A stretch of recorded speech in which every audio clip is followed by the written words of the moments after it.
7 दिन में पुराने से पुराना नज़ला, खांसी, जुकाम, छींके आना, बलगम, गले में जम जाना और रेशा गिरना, इन सब चीज़ों का इलाज आज ये 2 तरीकों से घर पे बैठ के भी कर सकते हैं। और आज हम आए हैं डॉक्टर दिव्या दीप के पास, यहाँ शुद्धि आयुर्वेद में, जो कि हम यहाँ पे 2 प्रोसीजर को सामने लाइव देखने वाले हैं कि यहाँ पर ये मैम डॉक्टर जो हैं वो कैसे इस ट्रीटमेंट को बताती हैं कि घर पर कैसे किया जा सकता है। और कोई भी पुराने से पुराना नज़ले को और अस्थमा या कोई भी पुरानी सांस की दिक्कत, जितने भी नाक से जुड़े हुए रोग हैं, उन सब का इलाज घर पर बैठ के कैसे कर सकते हैं।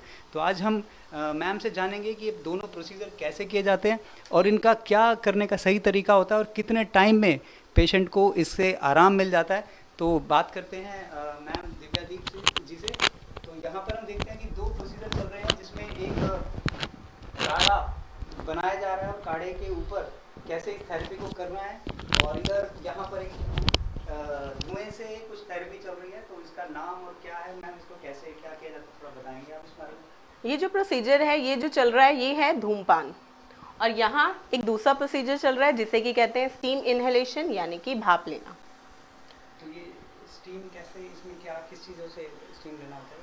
नॉर्मली हम पेशेंट को सिंपल पानी की भी भाप देते हैं, या हम इस पानी में 32 हर्ब टी इसके 3 से 4 चम्मच डालकर भी भाप दे सकते हैं। इसको बाद में आप दिखाएंगे कैसे करना है। और हाँ जी। बाद में क्या करना होता है इसके स्टीम, इसको भी ये कैसे रहता है इसका? इसमें सांस लेनी होती है। इसको जलाकर एक नाक बंद कर और मुंह से छोड़ना है, और फिर दूसरी नाक से इस भाप को लेके मुंह से छोड़ना है, और फिर मुंह से लेके नाक से छोड़ना है। ये एक पूरा प्रोसीजर है।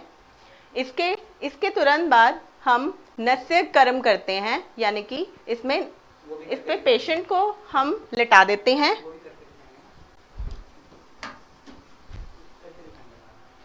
यह हम आपको बाद में करके दिखाएंगे। अब ये पेशेंट ने स्टीम ले लिया है। अब हम एक और चीज़ बनाना बता रही हूँ मैं आपको, जिसे कि काढ़ा कहा जाता है।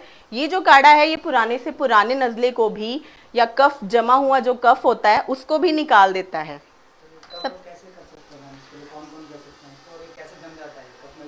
नॉर्मली कफ जो बनता है वो बनता है चेंजिंग सीजन में, या फिर जब भी कोई छोटे बच्चे होते हैं घर में, उनको इम्यूनिटी वीक होने की वजह से उनके अंदर कफ बहुत ज़्यादा मात्रा में बढ़ जाता है, तो उनको भी हम ये काढ़ा पिला सकते हैं। इस काढ़े को बनाने का तरीका ये है, सबसे पहले हमने पैन लिया है।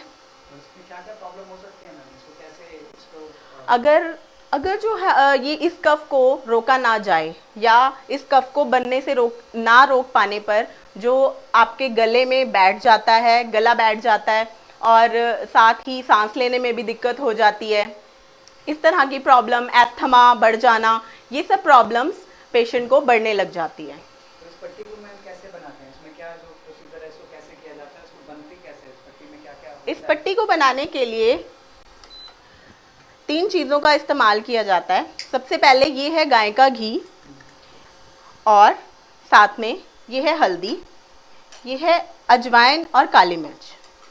नॉर्मली हम क्या करते हैं, सबसे पहले घी को पिघलाते हैं, उसके अंदर हम थोड़ी सी आधा चम्मच हल्दी और आधा चम्मच काली मिर्च और अजवाइन, इन सबको डाल दिया जाता है। और जब ये पेस्ट की तरह बन जाता है, तो ये जो पट्टी होती है, इस पट्टी का इस्तेमाल हम करते हैं। इस पट्टी को उस लेप में लगाकर इसको धूप में सुखाया जाता है। धूप में सुखाने के बाद इसे रोल कर दिया जाता है, और इस तरह से ये धूमबत्ती बन जाती है। इस धूमबत्ती को, इसका इस्तेमाल धूप में कम से कम 2 घंटे सुखाने के बाद किया जाता है। इस धूमबत्ती से ही धूमपान लिया जाता है, और ये जो हर्ब्स इसमें डली हैं, ये कफ को पिघला के और नाक से रेशे को बाहर निकाल देती है। इस प्रोसीजर को 7 दिन, 5 से 7 दिन का प्रोसीजर होता है। नॉर्मली हम पेशेंट को रिकमेंड करते हैं कि 5 से 7 दिन तक लगातार पहले धूमपान, फिर नस्य और फिर स्टीम इनहेलेशन, ये 3 प्रोसीजर्स को साथ साथ करें। नाक में कफ बनने का कारण है ये साइनसेस। नॉर्मली ये जो साइनसेस हैं, ये खाली कैविटीज़ होती है जो हमारे नाक के और ये वाली जो हड्डी फ्रंटल बोन है, इसके अंदर होती है। और जब इनमें रेशा जमना शुरू हो जाता है, किसी इन्फेक्शन के कारण या वायरस के कारण इनमें रेशा जमना शुरू हो जाता है, तो ये रेशा जो है ये गले में भी गिरने लग जाता है, जैसे हम इस तस्वीर में देख पा रहे हैं। यहाँ पे रेशा बनता है और ये गले के पीछे गिरना शुरू हो जाता है, जिससे कि गला बैठना और साथ साथ में सांस लेने में दिक्कत, इस तरह की दिक्कतें भी बढ़ने लग जाती हैं।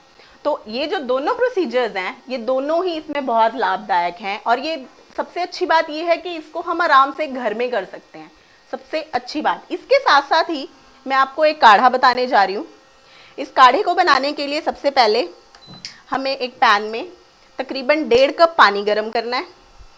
जैसे ये पानी गर्म हो जाता है तो हम ये 32 हर्ब्स टी, इसमें कुछ 32 तरह की जड़ी बूटियां हैं, जो कि काली मिर्च, इलायची, अजवाइन, पुनर्नवा, इस तरह की 32 जड़ी बूटियां जो कि इसमें स्पेशली डाली गई हैं और साथ में ये हर्बल टी की तरह भी काम करती है।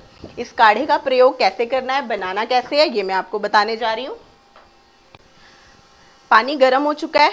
अब हम इसमें तकरीबन 1 चुटकी इतना हमने इसमें काढ़ा डाल दिया, इस पाउडर को डाल दिया। अब हमें इसे 5 से 7 बार उबालना है। जैसे ये उबल जाएगा, 5 से 7 बार उबलने के बाद ये अपना रंग देने लग जाएगा और ये इसका टेस्ट भी बहुत अच्छा है। इसका जो प्रयोग है आप दिन में कम से कम 4 से 5 बार कर सकते हैं। सुबह खाली पेट, फिर खाना खाने के बाद, शाम की चाय की तरह। इस तरह से प्रयोग करने पर ये आपके जो जमा हुआ कफ है उसको भी बाहर निकालेगी और कफ को बनने से भी रोकेगी। जैसे जैसे कफ कम होता जाएगा, आपके जो नज़ला है या फिर गले में दर्द है या जो आपकी छाती में बलगम जम रहा है, ये अपने आप ही शरीर से बाहर आ जाएगा। जी हाँ, बिल्कुल। खाने में जो परहेज है, सबसे अच्छा परहेज ये है कि आप दूध और दूध से बनी चीज़ें छोड़ दें। दूध और दूध से बनी कोई भी चीज़, चाहे वो पनीर हो, मक्खन हो, दही हो, ये सब कफ को बढ़ा देती हैं। जब भी हम इस कफ को कफ से बनने वाली चीज़ें, इनको हम छोड़ देंगे तो शरीर में कफ बनना ही बंद हो जाएगा। और जो कफ है उसे निकालने के लिए मैंने आपको ये दोनों प्रोसीजर्स बता दिए हैं। जितना हो सके आप इन्हें शेयर करिए, आप इनको पेशेंट्स को बताइए और ज़्यादा से ज़्यादा लोगों तक इसे पहुंचाइए। धन्यवाद जी।